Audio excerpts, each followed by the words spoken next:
Hi friends, இன்றைக்கி பார்த்தீங்கன்னா சூப்பரான ஒரு காரசாரமான நண்டு கிரேவி எப்படி செய்கிறதுன்னு பார்க்கலாங்க. நான் வந்து ப்ளூ கலர் கிராப் தான் வாங்கியிருக்கேன். இப்போ கடாயில் வந்து கொஞ்சமாக எண்ணெய் ஊற்றிக்கிங்க. எண்ணெய் சூடான உடனே கொஞ்சமாக சோம்பு போட்டுக்கோங்க. இதுக்கு கடுகெல்லாம் போட வேண்டியதில்லை. ஒரு அரை ஸ்பூன் சோம்பு, அதுக்கப்புறமா சின்ன வெங்காயம் இருந்தால் சேர்த்திக்கிங்க, இல்லைன்னா பெரிய வெங்காயம் கூட ஒரு பெரிய வெங்காயம் கட் பண்ணி சேர்த்திக்கிங்க. ஒரு பச்சை மிளகா, கொஞ்சம் கருவேப்பிலை அதோடு சேர்த்து நல்லா வதக்கிடலாங்க. நல்லா வதங்கின கடைசியில் ஒரு 2 டேபிள் ஸ்பூன் வந்து இஞ்சி பூண்டு விழுது இதையும் நல்லா சேர்த்திட்டு அந்த பச்சை வாசம் போகிற வரைக்கும் நல்லா அதை வதக்கிடலாங்க. நல்லா வதங்கணும், அந்த ஸ்மெல்லெல்லாம் பச்சை வாசமெல்லாம் போகட்டும். நல்லா வதங்கின கடைசியில் இப்போ வந்து ஒரே ஒரு தக்காளி பழம் தான் நான் கட் பண்ணி வச்சுருக்கிறேன். ஒரு தக்காளி பழம் மீடியம் சைஸ் பழத்தை கட் பண்ணி சேர்த்திக்கிங்க. தக்காளி நல்லா வதங்கட்டும். தக்காளி வதங்கின உடனேயே நம்ம வந்து நண்டு சேர்த்திக்கலாங்க. நான் வந்து பார்த்திங்கன்னா அந்த நண்டை வந்து 2ஆக கட் பண்ணி வாங்கியிருக்கிறேன். இது ப்ளூ கலர் கிராப் தான், அதை வந்து 2ஆக கட் பண்ணியிருக்கிறேன். நீங்கள் வாங்கும் போதே முழுசாக வாங்கினீங்கனாலும் பரவாயில்லை. ஆனால் இந்த மாதிரி 2ஆக கட் பண்ணிட்டோன்னா உள்ளெல்லாம் உங்களுக்கு வந்து அந்த 2 பார்ட்டில் உங்களுக்கு மசாலா நல்லா பிடிக்கும். அதுக்கப்புறம் அந்த சைடு அந்த காலெல்லாம் இருக்குது பாருங்கள், அதில் வந்து முள் மாதிரி ஷார்ப்பாக இருக்கும். அதுவும் கத்தியில் அங்கேயே நீங்கள் வந்து ஃபுல்லாக அது வந்து இது பண்ணிட்டு வாங்கிட்டு வந்துடுங்க.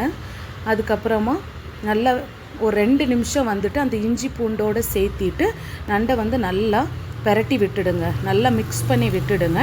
அதுக்கப்புறமா தான் வந்து மசாலாலாம் சேர்த்தணும். ஒரு 2 நிமிஷம் வந்துட்டு அப்படியே இதாக இருக்கட்டும். இப்போ பார்த்தீங்கன்னா 1 ஸ்பூன் மிளகாய்த்தூள் சேர்த்திருக்கிறேன்.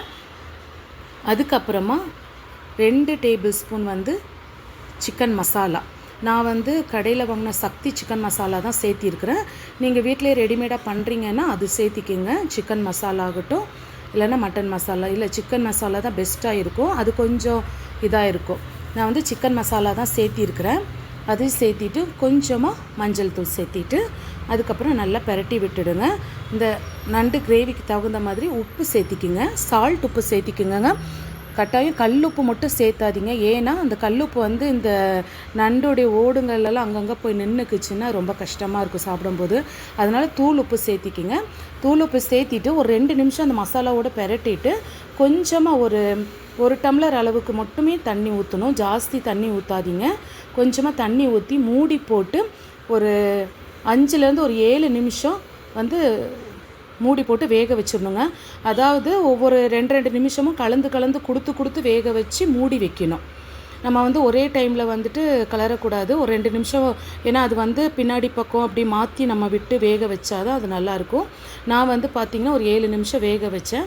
லாஸ்ட்டாக பெப்பர் பவுடர் தூவினேன். சூப்பரான நண்டு மசாலா ரெடி. நீங்களும் உங்கள் வீட்டில் ட்ரை பண்ணி பாருங்கள். இந்த ரெசிபி